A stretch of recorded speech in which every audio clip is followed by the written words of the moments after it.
the best HLTV fantasy player we've had ever. It's Lucy. Top 39% for the Katowice group stage. Decent result, could have been better. I think that the big issue was Heavy God, who was the most expensive player I had. Didn't really perform due to, I think I brought a little bit too much into the Blast Bounty result when this team obviously still has stuff to work out. But JL ended up being a fantastic choice. Zetia, useful as a bronze. I ended up avoiding going too badly with him. So overall, the ideas worked. It was just the wrong player for that heavy investment. So it's okay. We're still number 5 or so on the leaderboard, and we're in a good place going into the playoffs. So let's take a look. We all love a 16 playoff bracket. Maybe we don't. When we look at this one, I think the key things that stand out are the deep runs that are available from the quarterfinals. You look at Spirit and you think, okay, good chance for them to make the grand final.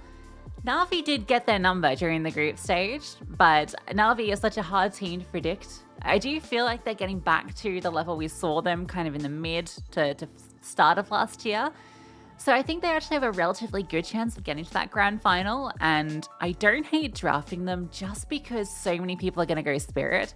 However, with VP having a stand-in and with Spirit being Spirit, Donk has a lot of value here just because he can farm Spirit, and even if he loses to Na'Vi, he's still going to perform well, so probably isn't a bad choice. That said, it is a best of 5 grand final, so if you pick players that actually make it to the grand final, you get extra points. I think it's like a 1.5 times bonus, if I remember correctly. So it is important to draft with the grand final in mind.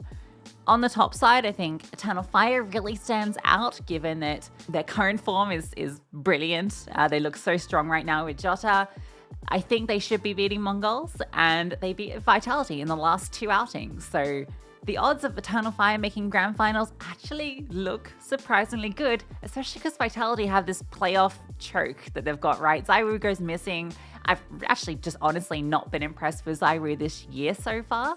I think the only player that I've been excited about on Vitality has been Mezzy, who's had a lot more role improvements since the departure of Spinks. So he remains a really solid player on this team, but my stocks in Vitality are low, and so yeah, I'm looking at Eternal Fire, Spirit, Na'Vi as the strongest teams to draft here.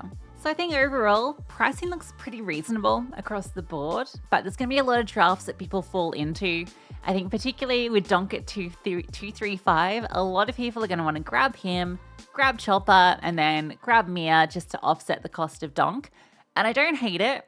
I'm just saying a lot of people are going to lean into this, so you have to think kind of where you want to go here. Obviously, Donk is going to be able to get a lot of points both against VP and then even against Na'Vi. If they lose, he'll still perform well. But I do think there's some good value in players like Shiro, players like Zontix, and I think particularly in Na'Vi, because a lot of people are going to be going into Spirit because of the VP game, and they're probably going to sleep on Na'Vi a little bit here, but Na'Vi beat them in the last outing, and I do feel Na'Vi look really good at the moment. And considering you can get Bit and Imma and JL and Bit, Wonderful's there too. You can get 2 of these players for a lot cheaper than a Donk draft. And yeah, you miss out on that first round of potential points, but with the grand final giving you the extra percentage, what really matters is which team you think gets to the grand final. And because so many people are going Spirit, I think that makes a pretty good case to go Na'Vi, just because you can get 2 players that have a good chance of, being top of the table versus 1 player that'll be top of the table. That's kind of the argument between these 2 teams, because you have to go in on one of them because you're not going in on VP, right? So you just have to make that decision.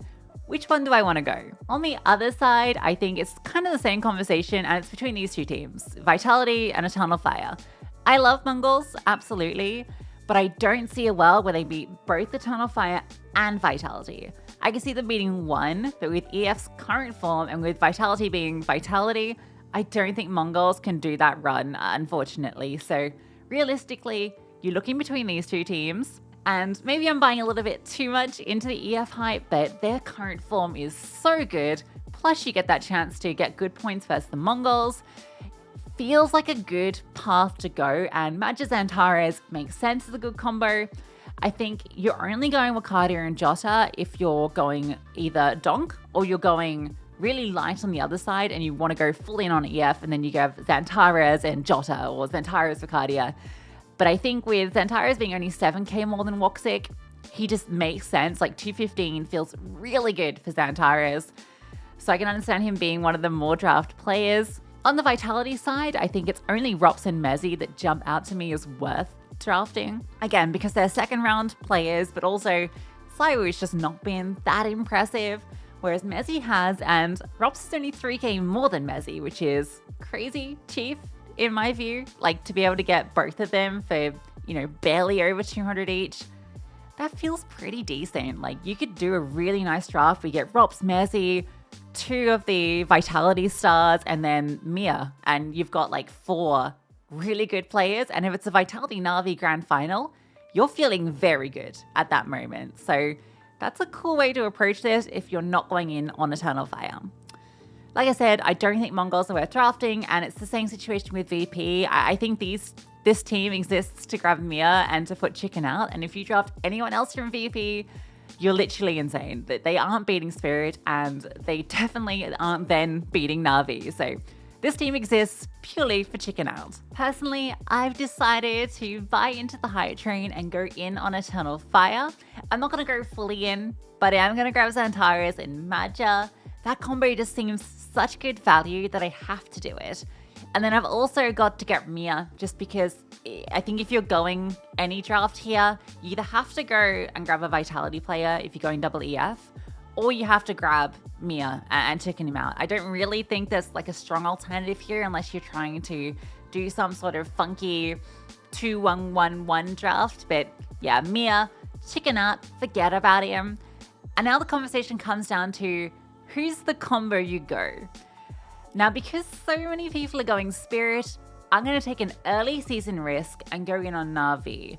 I know I lose a bit of point potential, but I do really think that if Na'Vi beat Spirit, which they did in their last outing, that means Na'Vi should win the entire event.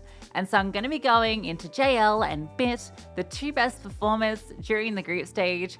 JL was particularly strong for me, and Bit just been brilliant this entire year. That's going to be my team. The Bitaras, Peak, I don't know, try something there. I do think this team also rocks because the role activation is brilliant on so many of these players that it feels like I can still make a lot of points outside of individual player performance. So that's going to be my draft. Let me know what you're doing, and as always, good luck.